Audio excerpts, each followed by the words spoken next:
دنیا میں اگر کوئی پتھر کسی کا نصیب بدل سکتا نا تو وہ ہے جو کعبے کے دیوار کے اندر نصب ہے، حجر اسود، جس کے بارے میں جامع ترمذی میں حدیث ہے کہ یہ جنت سے اتارا گیا یاقوت ہے،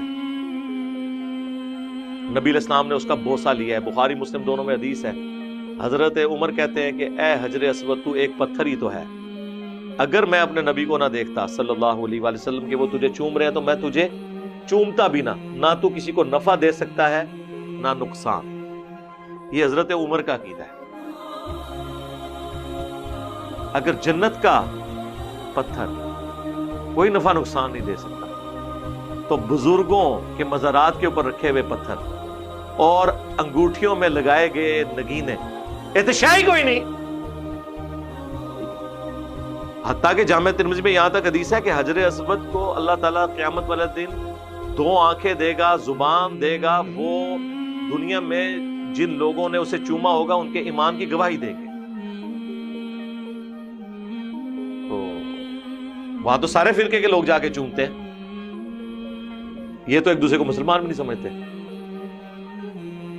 سوال ہے نا، گواہی تو ان سے لینی چاہیے اگر ان کا بس چلے تو، لیکن نفع نقصان نہیں وہ دے سکتے۔ یہ کوئی نفع نقصان نہیں ہے، وہ تو آپ جس جگہ پہ نماز پڑھتے ہیں وہ جگہ بھی گواہی دے گی، آسمان بھی گواہی دے گا۔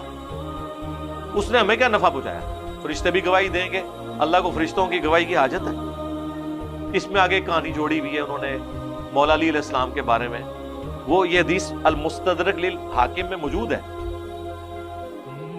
کہ جب حضرت عمر نے کہا نا کہ تو ایک پتھر ہے، نہ کسی کو نفع دے سکتا ہے نہ نقصان، تو حضرت علی نے کہا کہ امیر المومنین یہ لوگوں کے ایمان کی گواہی دے گا قیامت والے دن، تو لہٰذا یہ نفع بھی دیتا ہے اور نقصان بھی۔ اور وہ میں نے لاجیکلی کہا کہ یہ بات ہے ہی غلط ہے، یہ کوئی نفع نقصان والی بات تو نہیں ہے، وہ تو ہر ایک جگہ گواہی دے گی۔ اور دوسری بات یہ مولا علی کا جو آگے قول ایڈ ہوا ہے نا، اس سند کے اندر ابو ہارون راوی کذاب، جھوٹا، متروک راوی ہے۔ یہ بھی پڑھا کرو نا، الگ یہ بھی لکھے ہے، یہ روایت ہی جعلی ہے، روایت اتنی ہی درست ہے جو بخاری مسلم میں آئی ہے۔ تو کسی سے کوئی نفع نقصان، کوئی تقدیر نہیں اس طریقے سے بدلتی۔ اگر وہ کہتا ہے بدل سکتی ہے تو دنیا میں جن لوگوں نے ایفرٹ کی ہے یا اللہ نے ان کی تقدیر میں کوئی مسئلہ اس طرح کا لکھا ہے، ان کے لیے اللہ تعالیٰ نے اس طرح کے رزق کے دہانے، جسے آپ رزق سمجھتے ہیں، کیونکہ آپ تو صرف پیسے کو اور جائیداد کو، ان چیزوں کو رزق سمجھتے ہیں نا، رزق تو اللہ کی ہر نعمت ہے۔ آپ کے گھر میں اگر کوئی علاج مریض نہیں ہے کہ جس کی دوائیوں کا خرچہ 30-40 ہزار روپیہ مہینے کا ہو، تو 30-40 ہزار کا رزق تو اللہ نے آپ کا بھی کھولا ہوا ہے نا۔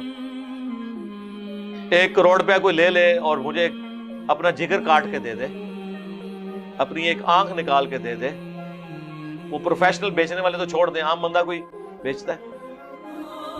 دنیا میں سینکڑوں ارب پتی لوگ ایسے ہیں جو نمک مرچ والی چیز نہیں کھا سکتے، ان کے اپنے ہوٹل ہیں۔